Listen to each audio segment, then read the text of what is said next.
Saudara-saudara kaum muslimin, lalu kalau kita orang-orang tua yang hidup di zaman sekarang ini sudah sering beristighfar, mengurut dada, melihat situasi, membaca peta keadaan, konon tantangan yang akan dihadapi oleh anak-anak kita 15, 20, 25 tahun yang akan datang jauh lebih berat dari apa yang kita hadapi sekarang ini. Maka adalah wajar jika kita sebagai orang tua yang cinta kepada agama, cinta kepada anak-anak kita, berpikir untuk mewariskan nilai-nilai yang luhur ini kepada anak-anak kita generasi yang akan datang. Bagaimana pada mulanya kita harus mendidik mereka? Mari kita telusuri apa yang dicontohkan oleh Al-Quranul Karim. Orang-orang tua bijaksana yang diceritakan dalam Al-Quran, kalau sudah berpikir tentang anak-anaknya generasi yang akan datang, pendidikan pertama yang diberikan kepada anaknya ternyata adalah persoalan akidah. Nabi Ibrahim, pertanyaan yang paling merisaukan beliau buat anak cucunya ialah ma ta'buduna min ba'di.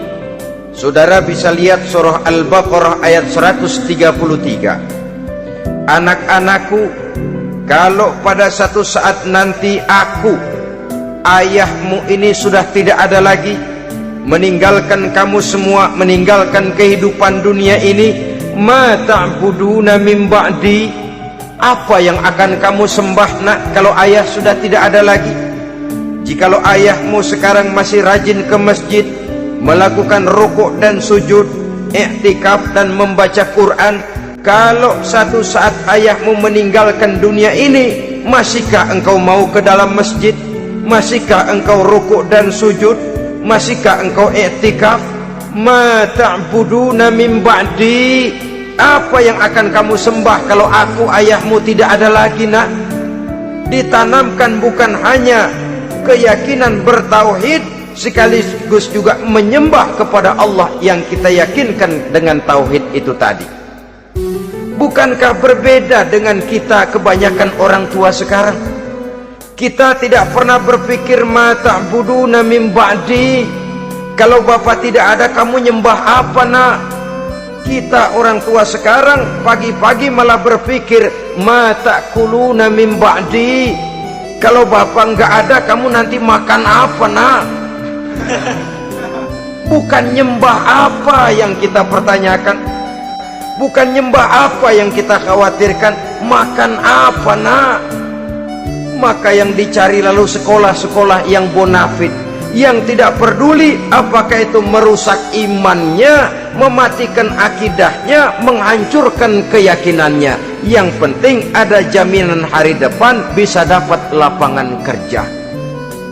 Akibatnya berduyun-duyun orang-orang tua muslim menyekolahkan anaknya di sekolah-sekolah yang bukan Islam, yang nyata-nyata membahayakan akidahnya, dididik dengan kultur dan budaya yang bertentangan dengan nilai-nilai agamanya.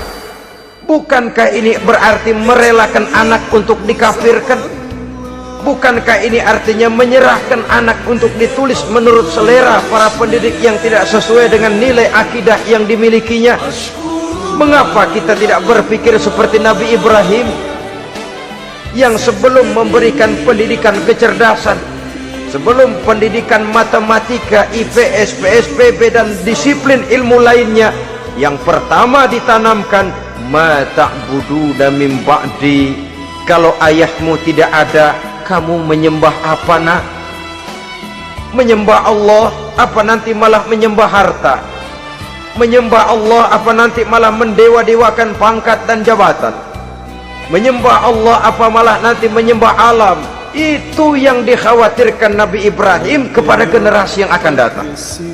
Dan itu saudara-saudara yang seharusnya mengkhawatirkan kita kepada anak-anak kita generasi yang akan datang. Lihatlah serbuan akidah di zaman sekarang ini. Dimanfaatkan kemiskinan kita umat Islam. Diberikan kita tawaran berupa beras, pakaian, obat-obatan, kalau perlu beasiswa, asal bisa melepaskan keislaman kita ini. Bertahap, sedikit demi sedikit, step by step, shibran bi shibrin wa zira'an bi zira'in. Dan harus saya ingatkan, orang di zaman sekarang tidak mungkin menghantam Islam secara frontal.